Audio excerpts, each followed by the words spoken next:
ততক্ষণে এই গানটা বাজতে শুরু করলো। শেষ হয়ে যাবে না, যাবে না, যাবে না।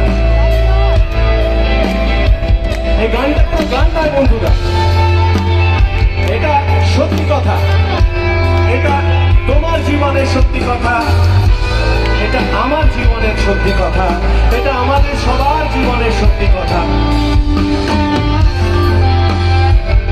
এটা আমাদের একাকিত্বের সার্থকতা।